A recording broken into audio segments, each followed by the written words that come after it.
I am Anna Seawold, and this is Authentic Parenting, a podcast about growing ourselves while raising our children. I'm a psychologist, educator, and parent coach. My mission is to end violence against children.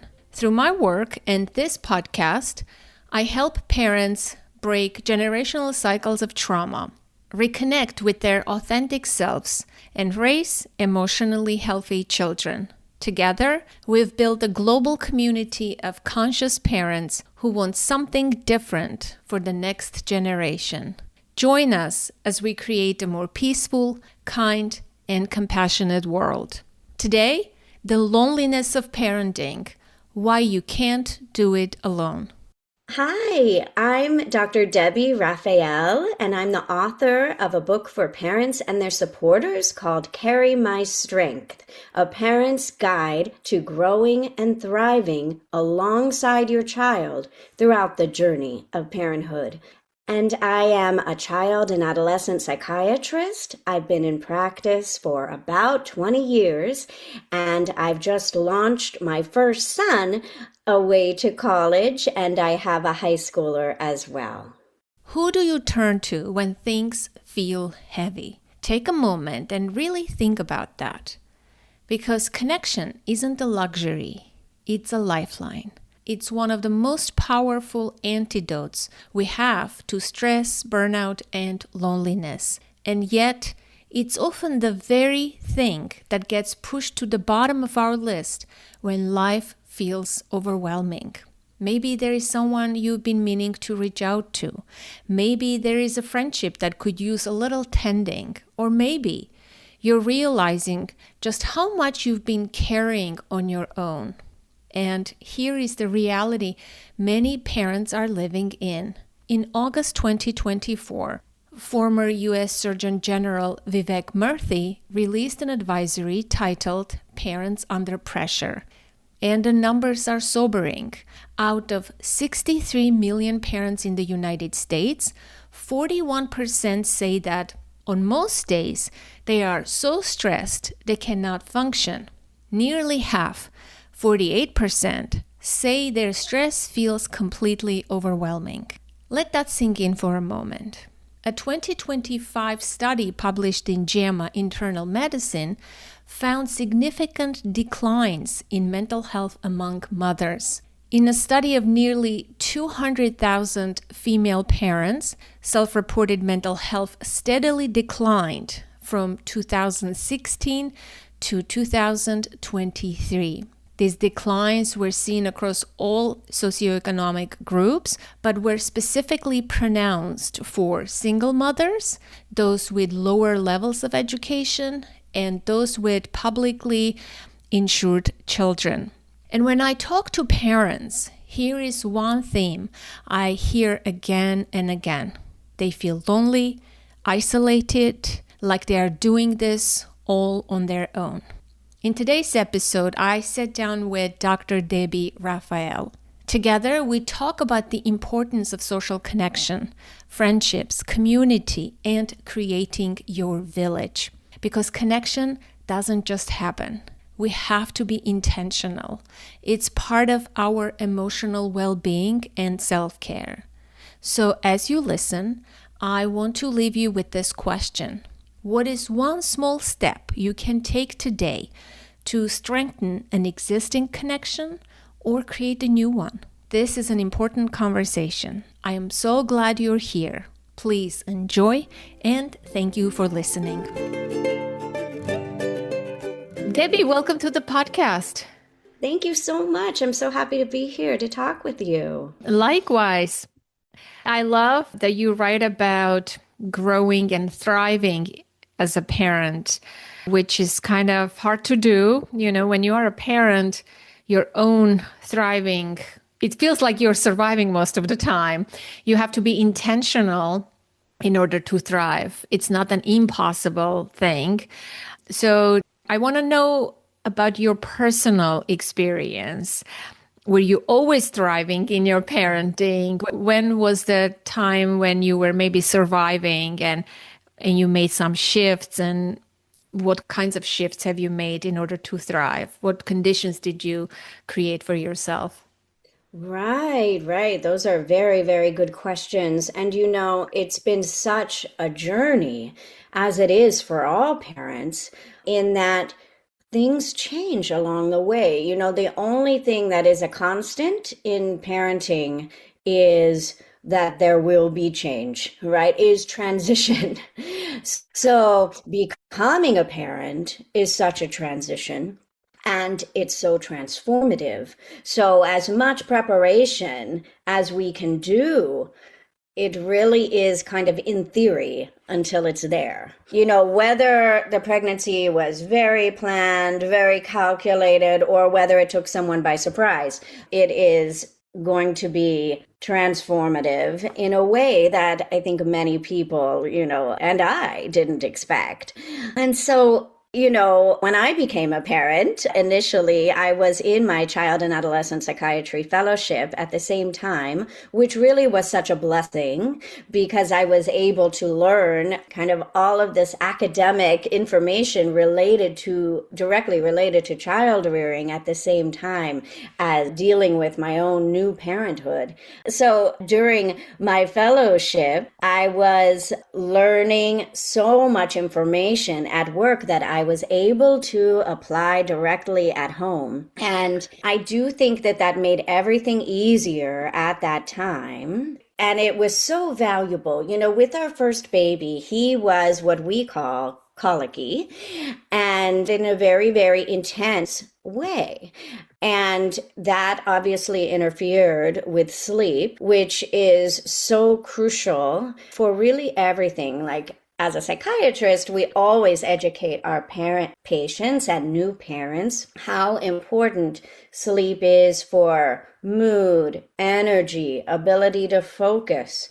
And that was really interfered with for me when I was a new parent in an extreme way because our baby had so much difficulty sleeping. And so my husband and I was so fortunate, he was able to really help and step in. He happens to be a pediatrician, so that was very helpful as well. He had so much experience with swaddling. We used Harvey Karp's book, Yeah, the five, I remember that yes, book.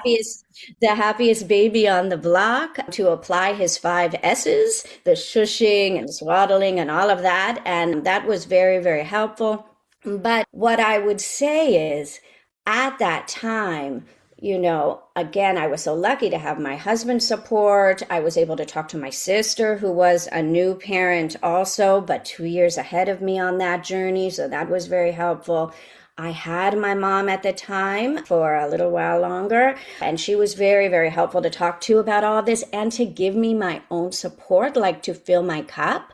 So she didn't logistically help with the sleep part. She wasn't that close geographically to do that, but just the act of having that support emotionally made a big difference. And so what I would recommend, what we do recommend to all new parents, is to somehow create a village.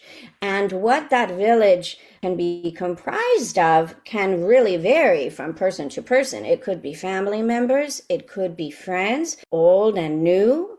It could be just people in a support group going through something similar to you, even if you don't know them well. It could be people in your religious community or in your neighborhood, a partner if you have one, right? People who you've identified as chosen family, like all of these potential people to be in someone's village is so important.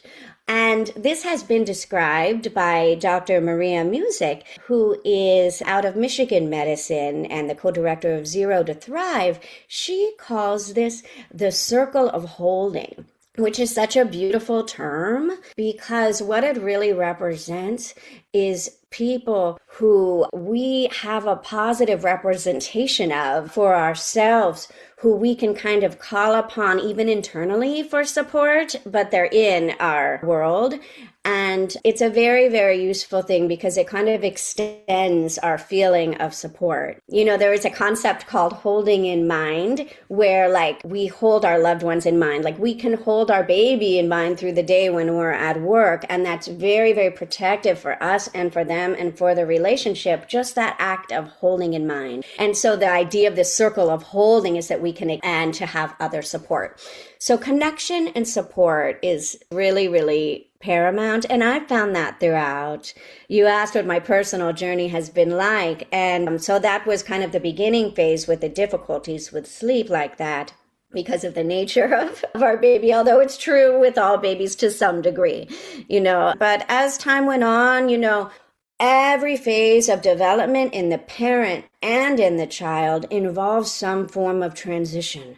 And with transition, there is growth, but there is also loss, right? So, when we become a parent, some people in that experience really do experience a feeling of a loss of part of themselves, which has been described to be akin to grief, losing that part of themselves. And so then what do? We adjust, we adapt, and at first it can feel like a psychological disorientation, and then we adjust and move forward. And so, that phase you've probably heard has been called matrescence, and for men, putrescence. And it's really like a phase of parental development to be honored and identified, and fatigue and mood shifts can go along with that.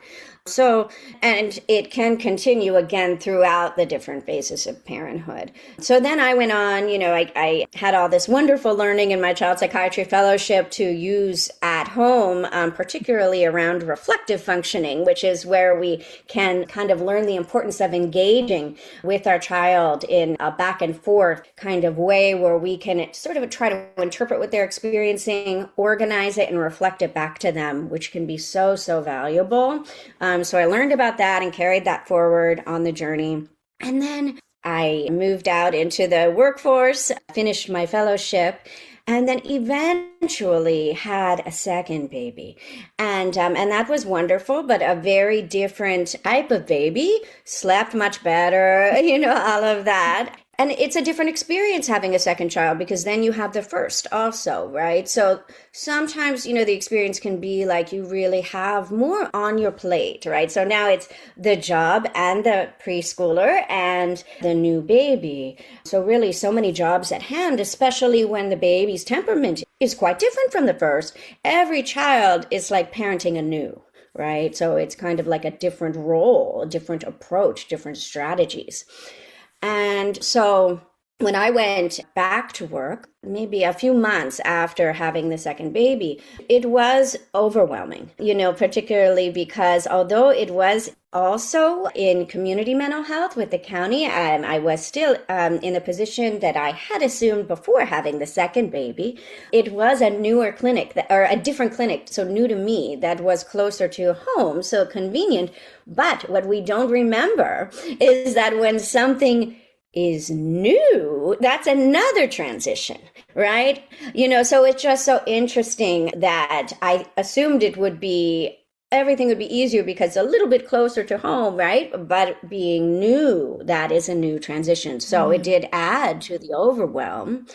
And, now it's so wonderful. There seem to be all of these kind of proactive employees and even companies who are now really trying to support parents in their return to the workplace, to identify factors like that to kind of account for and expect, so we know what to expect more so. And that can be really, really valuable.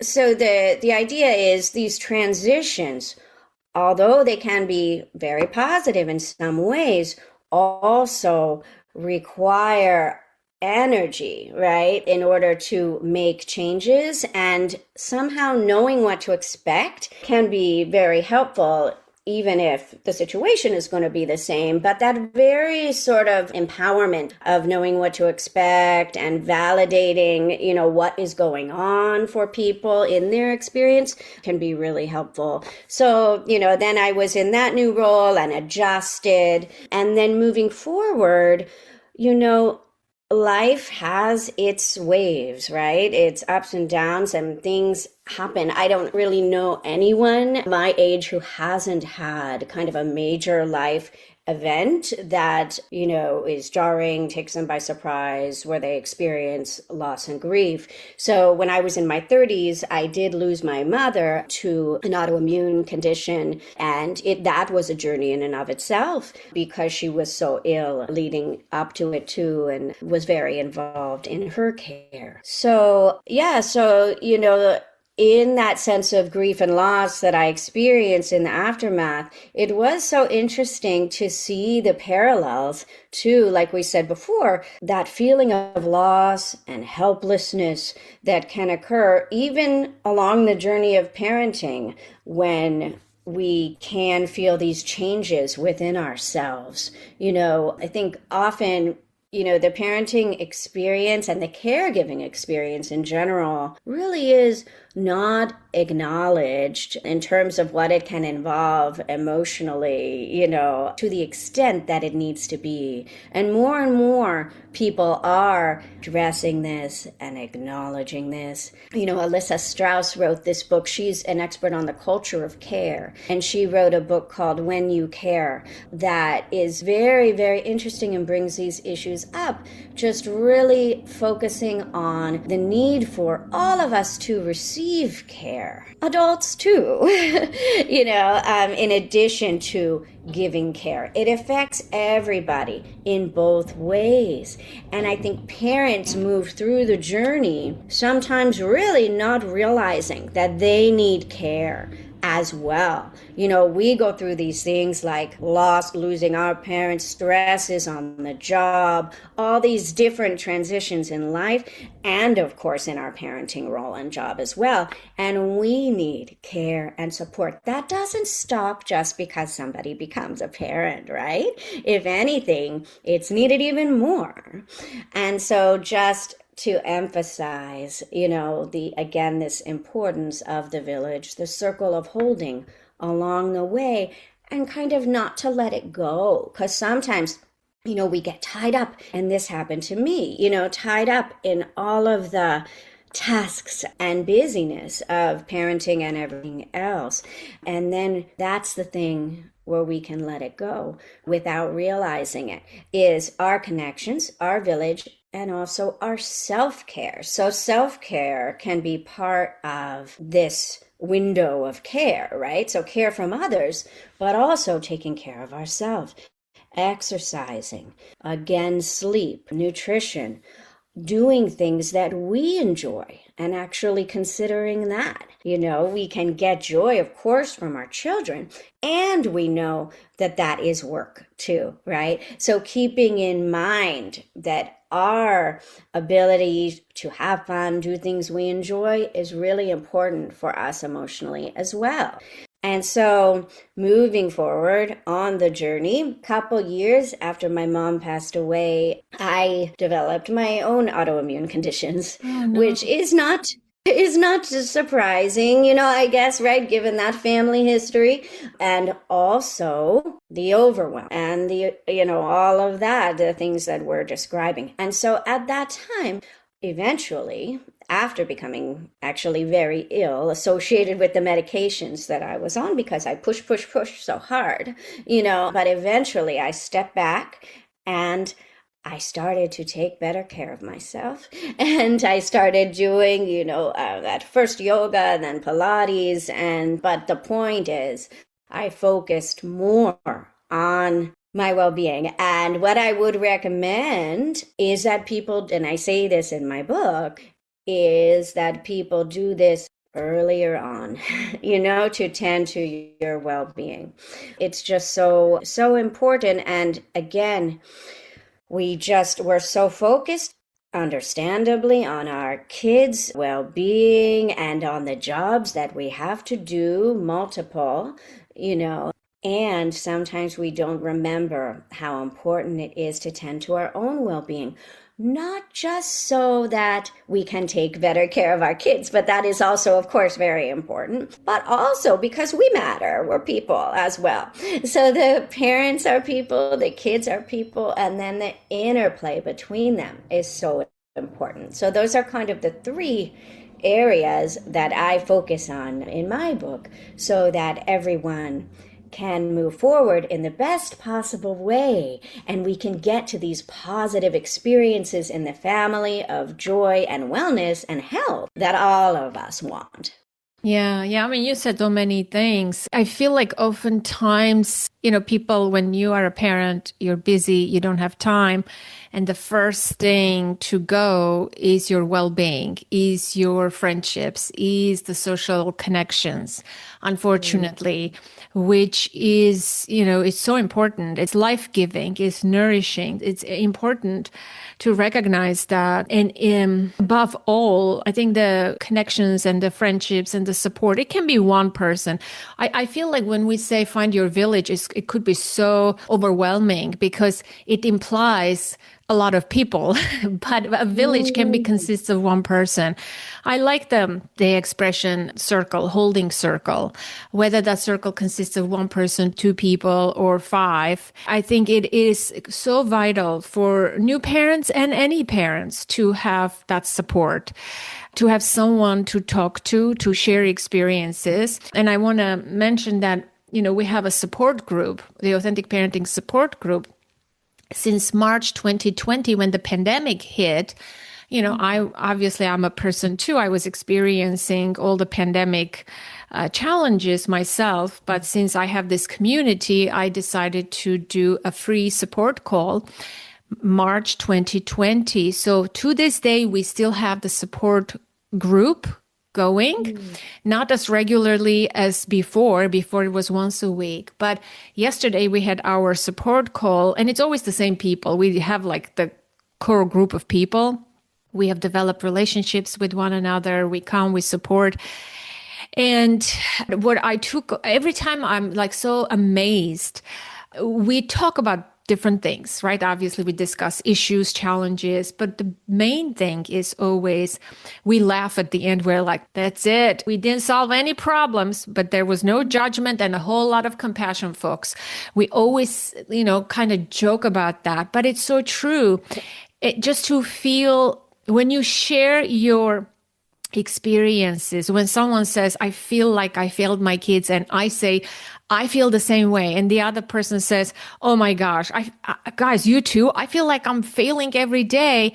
It doesn't make the problems go away, but that shared experience, that common humanity, we know, right? Compassion, self-compassion is important. It consists of three components: kindness, mindfulness, and common humanity. But what I think is important to that is a shared group of people, a community. And it doesn't have to be a whole large group. It can be one person or two or three, how many, but you have to talk about your experiences and hear one another. You're not going to solve problems. Your problems are going to still be there, your challenges. But there is just so much power in talking. It's like yesterday when I shared personally in my group, I walked away with feeling so much lighter. My problem is still there. I still have an issue, parenting issue, but I feel so much lighter, and because it was shared, I was uplifted and we all connected. There's so much power in that. And I can't emphasize that for parents of any age, to seek that, to build a community, to not overlook the importance of that, to prioritize. That is self-care. Like, in my book, that's self-care. That's part of self-care. It's such a crucial thing. And I want to plug, and my listeners, I don't know if they know, but we still do the support call. They are welcome to join the Authentic Parenting Facebook group. That's where I post the link and the updates.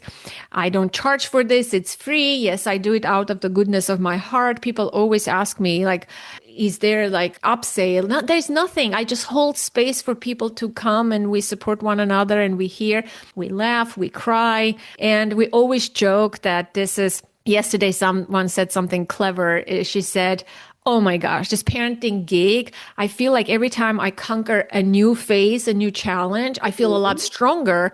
But my strength yes, I'm ready for the next phase of challenges, but I feel like my strengths don't match the new challenges. Like you get stronger as you parent, but there's always a new level of hardness, difficulty. And we always laugh about this, that parenting is so stressful. Many people don't realize that it is this unpredictable, constant stress environment. And not everybody can handle that. It's tough. To And if you don't know have the it. support, it's very hard to do it on your own. It is very hard. But when you share it with other people, Exactly. And like you said, I think a lot of people really may not realize that. And sometimes you can't know until you're doing it, but to hear about it is helpful. When we think about it, it is a 24-hour job, but it is a job, right? There's so much blurring involved because it's our family, right? And when we think about family, we think about our personal lives, right? Something personal. It's family, yet we are expected to do this job.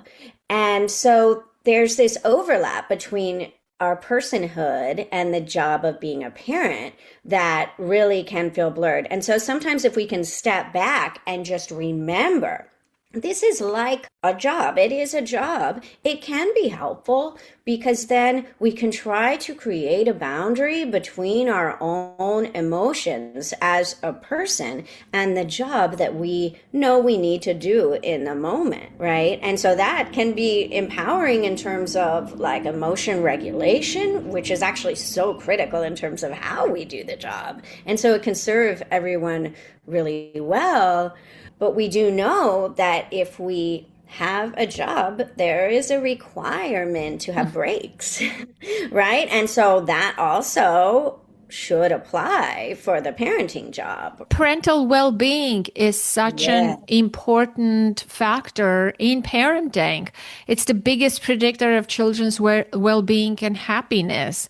How children will do, parental mental health affects their development, even their verbal acquisition and how well they perform in school. There's so much research about even for example, children of depressed mothers have aggressive behavioral issues in school. Parental well-being is the tool. It's one of the biggest parenting tools is our own mental health and well-being. And if we're not taking care of ourselves, which is not the bubble baths and primitive, whatever, like superficial self-care things that we hear. In my book, self-care is having a friend, having a circle of support, is taking care of the basic needs so that you can function, right? Taking care of your mental health because parenting is stressful. And if you had adversity and trauma in your childhood, that means your stress circuitry and how you handle, it's stressful for all of us. But if you had trauma, and who didn't, most of us did, whoever had more trauma, it's going to be a lot harder for you because it's this constant environment, unpredictable. You're taking care of other people's emotions all the time and yours come up, you get triggered and you don't know where those triggers are going to come from. So it becomes a challenging task. Like if someone has a surgeon who does the same surgery every day, yeah, that's a stressful job, but it's a bit predictable because you go, the environment is there, the support is there, the tools are there, you're doing the same knee surgery day in and day out. But parenting is not like that. It's a different stress every second, every moment, every phase of parenthood. And so it's not predictable stress. It's very unpredictable stress. And so I think it's so hard for many people, especially those of us who had trauma. We don't anticipate or expect that it's going to be this hard. And, I have a client who has 4 children. She's like, Anna, if I knew it was this hard, I would have not signed up for this. You never know what to expect. But like Right. if I I am a big proponent of saying you don't have to have kids. Please, like that's an option. Not everybody has to have kids. If you feel like you don't want to have a child just because it's everybody's having kids, it's a hard thing. And if you don't want to do that, that's an option. But nobody talks about that, you know? Well, and I think that part of the reason that nobody talks about that is because the caregiving role in our society, like we were saying, is often brushed under the rug. Like it's just something people do in the background. You Yeah. know, it's not really brought into the foreground as the really all-encompassing role that it is, right? And I think you're exactly right in terms of the not knowing that this is the way it was going to be, playing into how some parents do and how they experience their role. You know, I was at a reproductive mental health conference recently, and they had a panel of people, patients with the lived experience of severe postpartum depression, for example. And one of the things that one of the panelists said really stayed with me, which is that when she became a parent, the reality did not align with her expectations. And that's the thing. It can be really kind of crazy making if your reality, what your experience is, does not align with what you expected or with, you know, what is really going on. And we find in parenting, there really are a number of double binds, right? Where like, well, wait, this is our reality, but this is the expectation, right? And so it doesn't match. And that really adds to the stress. An example is like when we're supposed to drop off our kids at school is really the time of the start of a typical workday, right, for people. And like the reality is you can't be in the same place at the same, or in two places at the same time, right? And that's just like a lot of people's experience. And that's one example, right, of where so much is expected of parents in our world, and some of it isn't even doable, right? And so then parents have to get super creative in how they do their job, and that adds to the stress, right? You constantly solving problems. New stressors are popping up all the time. Every phase of parenthood brings its own new challenges and stressors. Life changes, you know, when kids were young. It's true what's that saying? They say when you have young kids, you have small problems, small kids, small problems, big kids, big problems. That there is truth to that. Because when our kids are older, we're going through perimenopause and menopause. Our parents are dying and ailing, and our health also is declining, and our children are becoming teenagers, and every phase is difficult. And has And its new, the newness, the right? newness, and there's a lot of stressors. And if someone who and it affects our physical health, the constant stress. For example, I mean, we know that parents of children with special needs are more stressed. Their telomeres, the caps on their chromosomes, are a lot shorter. They live shorter because of the enormous caregiving stress. That there are studies about this, right? It's a bidirectional thing. Parental mental health affects children's well-being. Children's mental health and well-being affects parental mental health and their well-being. It's not one-sided. If your children have issues, it's hard for you. We all know that. You know, like that's why I had one child. I knew, for example, I shared this on the podcast very honestly, that with my trauma background and being someone new in the United States with no extended family, no support, I didn't have my mother alive. I was already a motherless daughter, motherless mother in a foreign country with no friends, with no support. Yes, I wanted to have a child and have that experience. But when I had the first experience, I said, you know what? I think I know what it is. And I know I cannot replicate this. I recognized my limitations, the hardship. And yes, maybe if I had another kid, it would have been easier, blah, blah, blah, blah, blah. But no, I was very honest with myself. I looked at my inner resources and my external resources. And I knew that I don't want to go beyond that because I don't want to parent from a deficit. I'd rather do it once, but do it with enough resources that I have. Any more, it would have been harder for me. I was not cut out for emotionally, mentally, psychologically, physically. I just could not repeat that experience. You knew. I recognized that and I was very honest and I have zero regrets of having one child. Yes, But yes. people pity you. People are, oh, your child is alone. They're an only child. There's all these, ideas out there. But you know what? It's okay. It's okay to recognize what you're capable of, how much stress you can handle, how much stress you can do, And, I know so many clients of mine, like I often joke that like a family, let's say they have 3 kids under 6.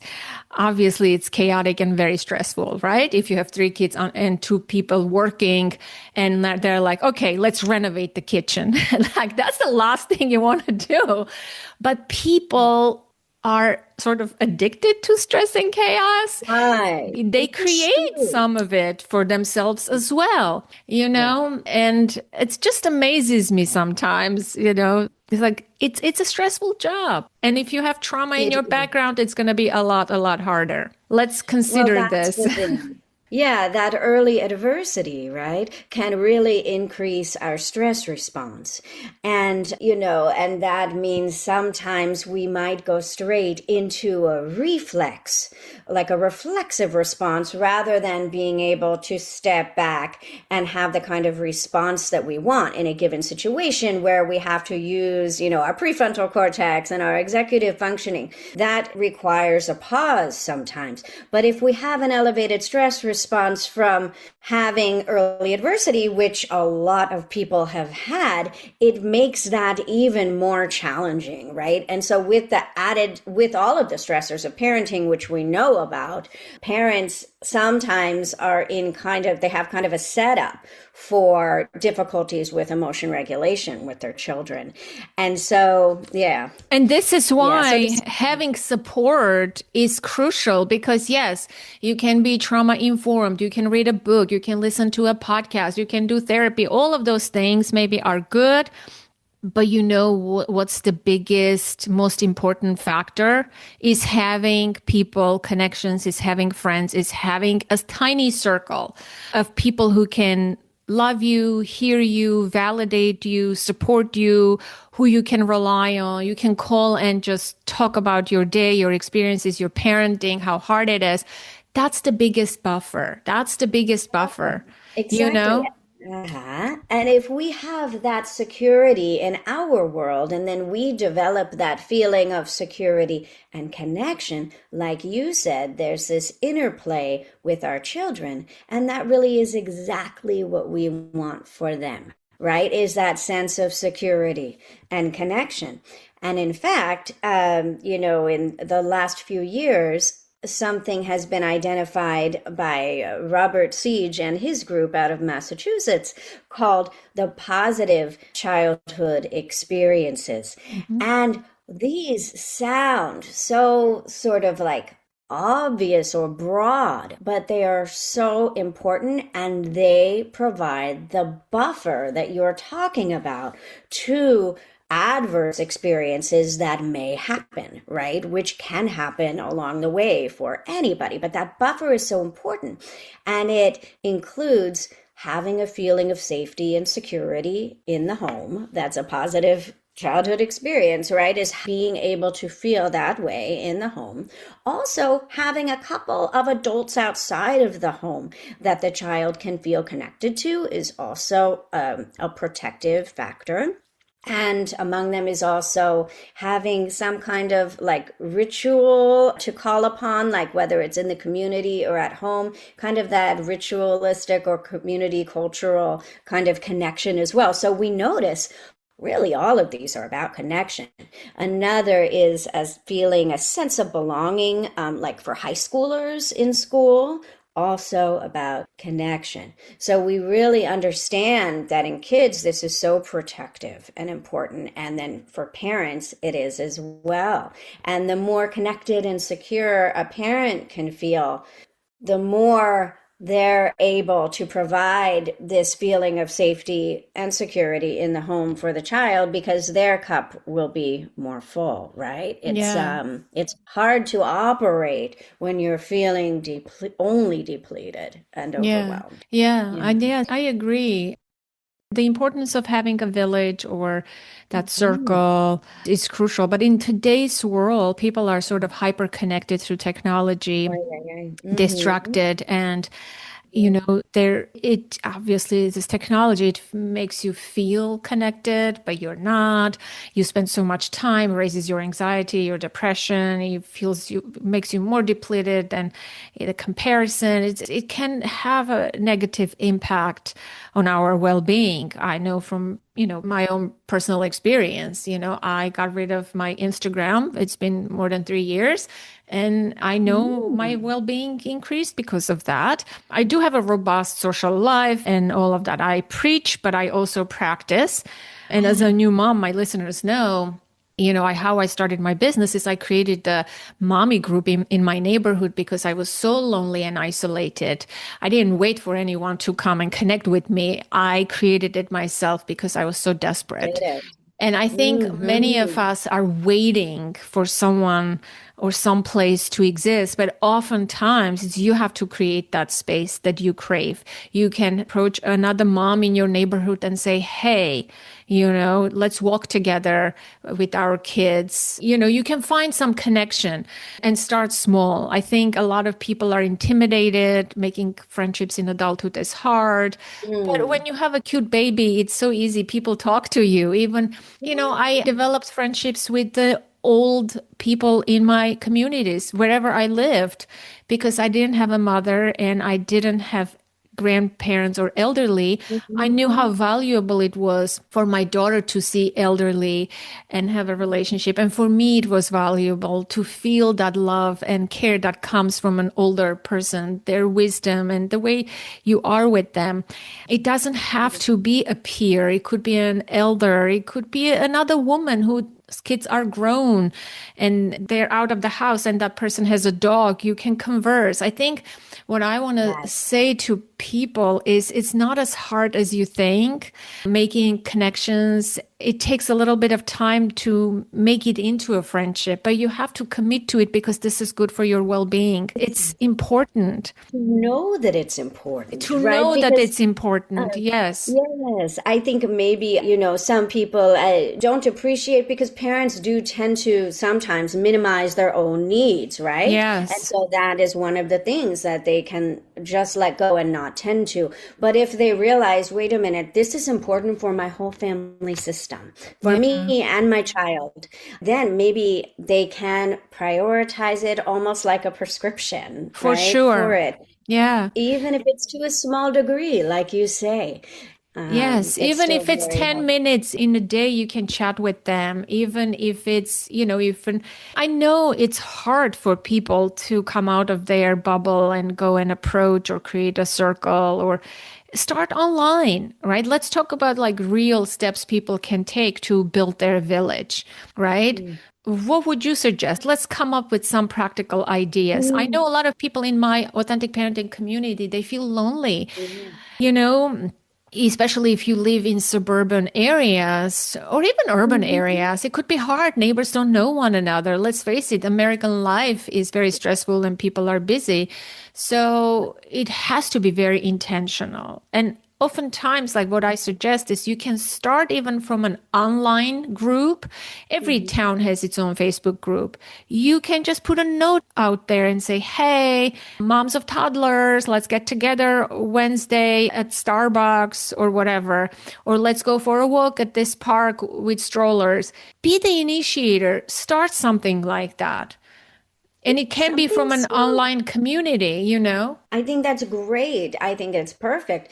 And also, like, maybe thinking about what we enjoy. Like, I really like music, right? So, if we want to take our small child to a music class, something like for, small kids, like a music together music I've class, done that when um, my child was young. Yeah.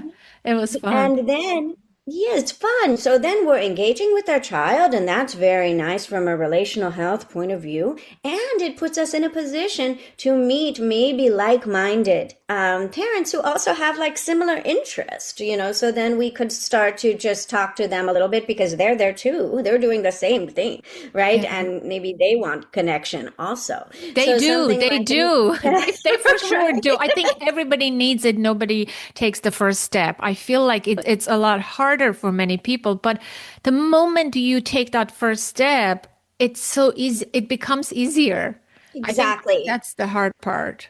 Right, the first step. And also maybe taking our child to like a little reading group at the library, Hmm. right? That's good for them, right? And it could be very good for us. And then we might meet like-minded people who like books if we like books or something like Yeah. that, or an exercise group like with the strollers, starting something like that, people who want to tend to their health and meet other people. Yeah. So thinking about what we enjoy can be helpful. Let's talk about, is it easier for parents of younger children to connect like that? Because there is the stroller, there is the mommy and me music class, there's the mommy and me yoga, blah, blah, blah. I think maybe the bar is a little lower for the moms of new babies and toddlers. Let's go Mhm. into a little for older kids, 5 and up, like 10, 11, where it can be challenging. You take your children to sports activities. I remember no Yeah, parent wanted to converse or talk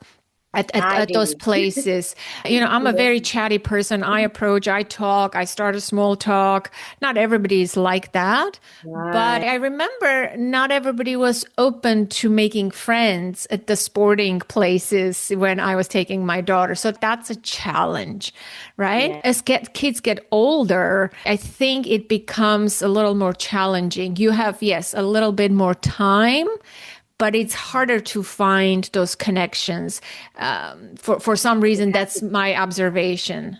I think you're right. Yes. And so to intentionally make those connections can really be vital to make and continue them. So to Hmm. build them and to keep them and maintain them.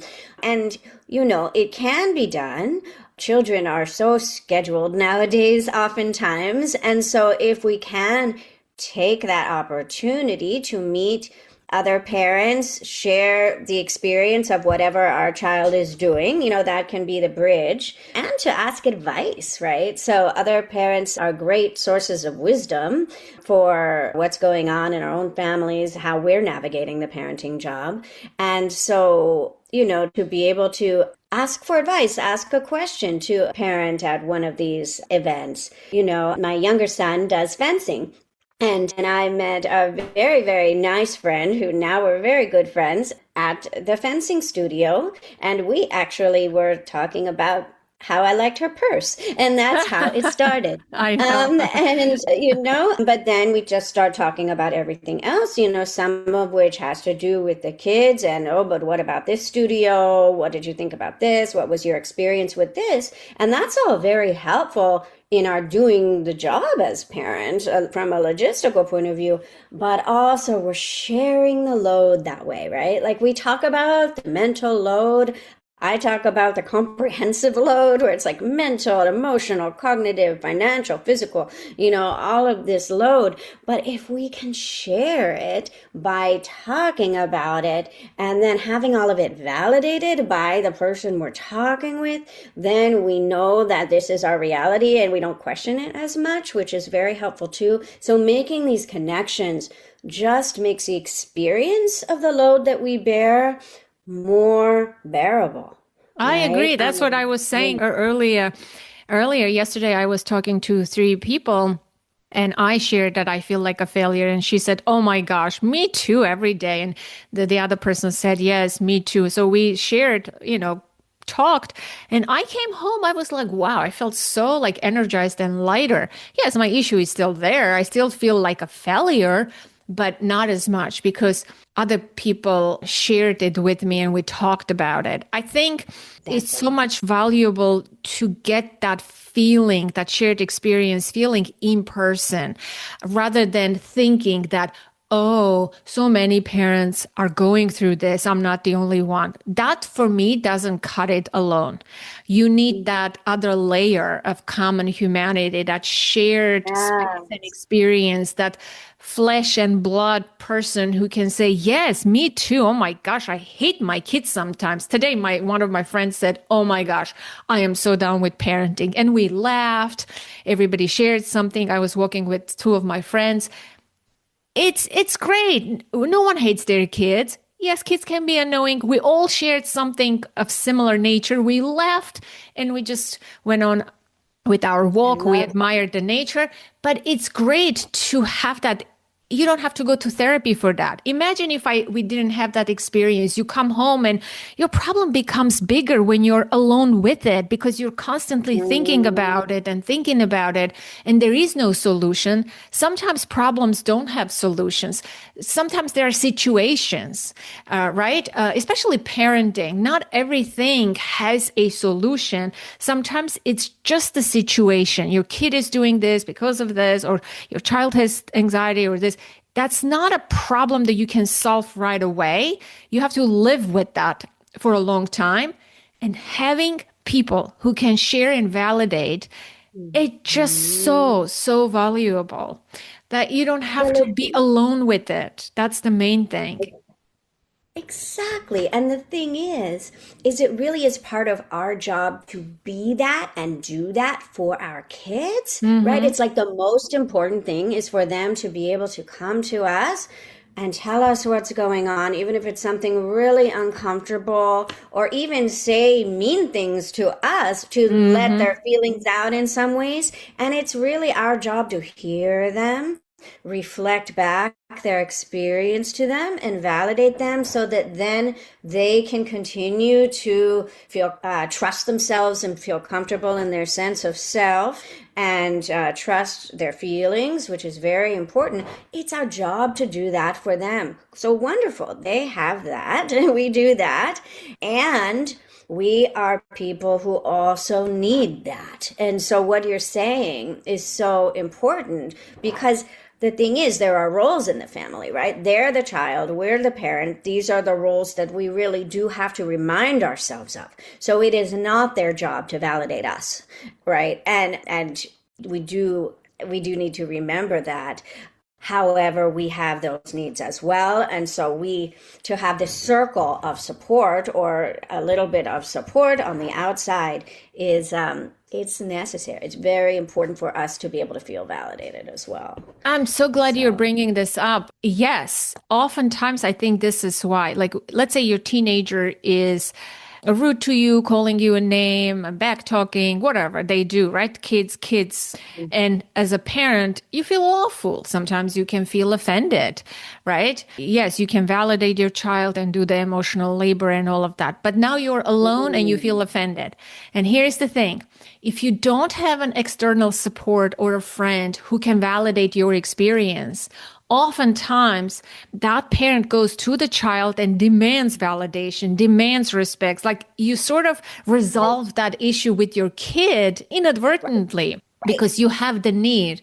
But if you have an external source, like a supportive friend or a circle, and where you can say, my kid called me this and I felt offended, and they are like, oh my gosh, and they support you and validate you the best that they can, you no longer have a beef with your kid. You no longer want or demand their validation. Your relationship with your child becomes, less.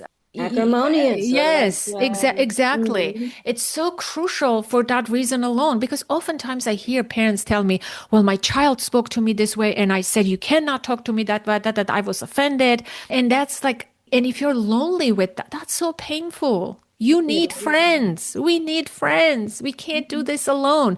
We hear this message so often, but yet is. so many parents do not prioritize that, you know? Yeah. And I Yeah, but just it's want this episode to be that big message for parents to go out there, to put themselves out there, to open themselves up. It's so good for you to yes, have a and friend, make multiple yes, friends, and a make little circle. exactly, and to make a little bit of time to be able to do that Yeah. and prioritize it as busy, as things are, because it's protective for mental health, right? For everyone, Mhm. for your child, for exactly the reason that you said, so that we can keep the roles in the family developmentally where they're meant to be, because the child has his or her developmental path and the tasks that they're trying to navigate along the way, and we understandably have ours, right? And so each of those needs to be respected and valued so that everyone's health can be the way that we'd like it to be and optimized. And another thing I will mention is when we have friends, a circle of friends, and a life outside of parenthood, hobbies, as our children get older, we have more time, right? Like I take a dance class, I take audit a class at Princeton University. I have more time now as my daughter is older. Obviously, I couldn't do those things when she was 3 years old. It was, very involved parenting. But I did have the circle of friends then too. And I think it's important for us to have our own life outside of parenthood for many, many different reasons. But above all, I think we also want to show our children that this is how friendships are done, that we are people, that we have a life, that they can have the same. We need to model that. A lot of us are living in this social media, internet, hyper connected time. And our children don't see us socialize, have friendships, people coming into our homes. We visit other people's homes. That has diminished, right, from the way we live. And so we want to be intentional for that reason also, so that our children can see that because like when I talk about my childhood, I always remember my mom's best friend, my mom's friend from school. I knew my mom's friends. My mom had friends and neighbors. And I wanted my daughter to see me having friendships because I'm a human being. I'm not just a mom. And there is respect. I think children have respect for parents if a parent is a full person. If you represent yourself to your child as a person, not just a mom, it's They so like to see that. valuable. They like to see that because you are modeling life for children. And they're learning Life, social interactions, that friendships are important, especially in today's age that kids are growing up with technology. We have to intentionally show because we are the older generation. We're not the digital natives. We still value in person, relationships and all of that. And so I think it's so crucial for that reason too. I think it really, really is that we're modeling many things with that. We're modeling the importance of relationships throughout life so that Hmm. they can know that that is something really necessary for life. And that's why, when we talk about relational health and that concept, which is maybe a little bit newer, like for babies, relational health, we were saying before, has been called by some in with this area of expertise the new fifth vital sign. And what a vital sign is it is required to sustain life, right? It is required for survival. That's what a vital sign is, like heart rate and breathing, respiratory rate, blood pressure. Like we need these things to be alive. So relational health has been called in the early years a new vital sign to assess this. But the thing is, it's really important and necessary throughout life, right? And so to model this for our kids is really, really important. And like you were saying, when you meet with other people, you have this connection and you share your experiences, you feel validated. You come out like feeling lighter, right? You feel, and what that is also feeling better, feeling happier, right? And the thing is, our state, our mood state, and the way that we are in the moment really affects our kids as well. And We know that feelings are essentially contagious, and so when we're in the presence of our kids, which is a lot of the time usually, our mood states, our feelings have a direct impact on them. And so if we take care of ourselves and feel in community and connected and validated, then their experience is going to be better as well from that point of view. So to remember that is really important too. Yeah, and I want to add something to that too, to my earlier point that it's bidirectional. We know that our mood can affect our children's mood, our emotions, and our stress level. The same is true if kids are moody and stressed, that can affect us. But here is the thing, as adults, we have the responsibility and we can manage our mood better than our kids for sure. So if we are getting that support and vitality and lightness and validation from, elsewhere from our friends, then we're not absorbing our children's moods. Maybe, maybe we can influence their mood because children are always moody. They change their moods, so frequently. And you don't have to, when you are shielded, like, if you have those vital supportive relationships, you're sort of shielded not to absorb the constant moods and things from your kid. And it is our responsibility to do that, because then if we are not, then it's just not a healthy dynamic, We want It's like a built-in. Yeah.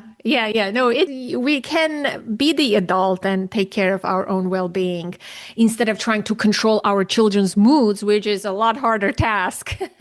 Right? Yes. It's like, I loved what you said about how if we are connected with others and we come out feeling better, that we essentially have like a shield that can help us when our children are having difficult moods. What that is it's like the concept of a boundary, which is so important for us to remember, to have a boundary with our own feeling states, our own mood states, right? But it really can help with that, with actualizing these boundaries, because some of these things are easier said than done, right? And that is a way to do it, to improve our well-being through community, through connection, in order to have these roles with our kids be more delineated and be able to step back and do our job, as parent, with these crucial boundaries, so we don't get all intertwined with their emotions. And then what, right? Then things would get escalated.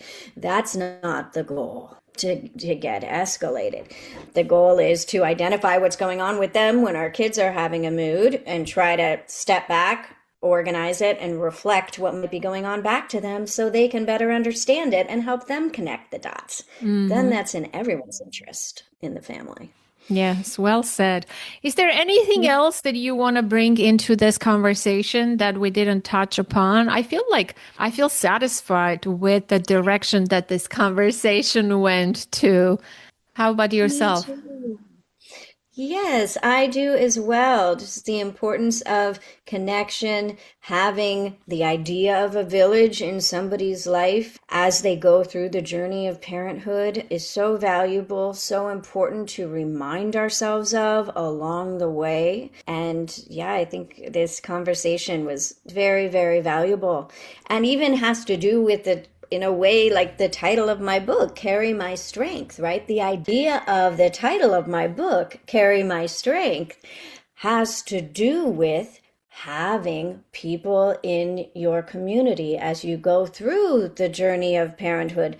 Have the book, Carry My Strength, in your bag so that there can be the representation of the village through the book, that someone else is holding the parents in mind. This concept of connection is so, so important. I want to also add something. I mean, as we record this conversation, today is the last day for Artemis 2 to come back to Earth. It's April 10.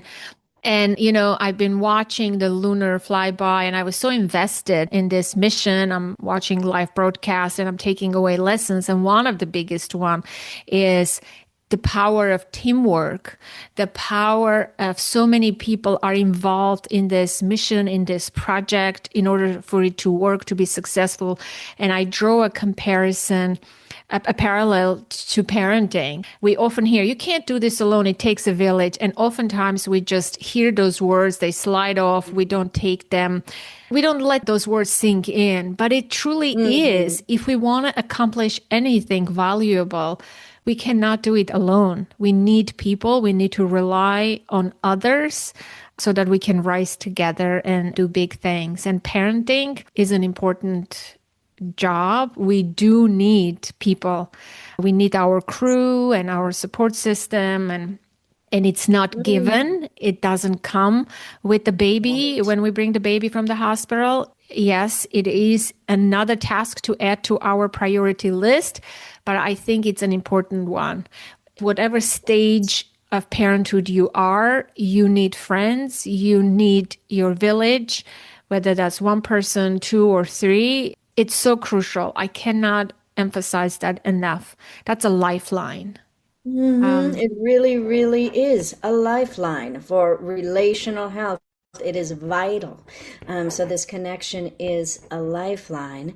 And sometimes if people think they have these stresses and they might think that they're in it alone, like they're the only ones who maybe are feeling this way about their stresses, then they can start to feel guilt and shame about even feeling this way because they're alone and they don't know that others are experiencing exactly the same thing. And then that cycle could continue. And that impacts mental health and health. And so the value of having connection with people in your village and in your community is really just so huge. So you're right. This is just like the mission to the moon, right? Such a big thing. Parenting is such a big thing. Yeah. Thank you so much, Debbie, for joining me today for this really enjoyable, enlightening conversation. I enjoyed your presence and your insights. Thank you. Likewise, it was so great to talk to you about this. Really so valuable. That concludes today's conversation, my dear listener, and I hope you found this episode helpful and inspiring. Be sure to hit that follow button so you don't miss future episodes, and take a moment to leave a rating and review. It really helps others find the show. I would love to hear your thoughts and takeaways. Join the conversation in the Authentic Parenting Facebook group or visit the contact page at authenticparenting.com/contact to get in touch. Authentic Parenting is an ad-free show, and your donations is what makes this podcast possible. Support the show by visiting authenticparenting.com/support or becoming a patron at patreon.com. Your contributions make it possible for me to continue bringing you weekly episodes. And as always, connect to the present moment, to yourself and your children. Until next week, I am Anna Seawold. Thank you so much for listening.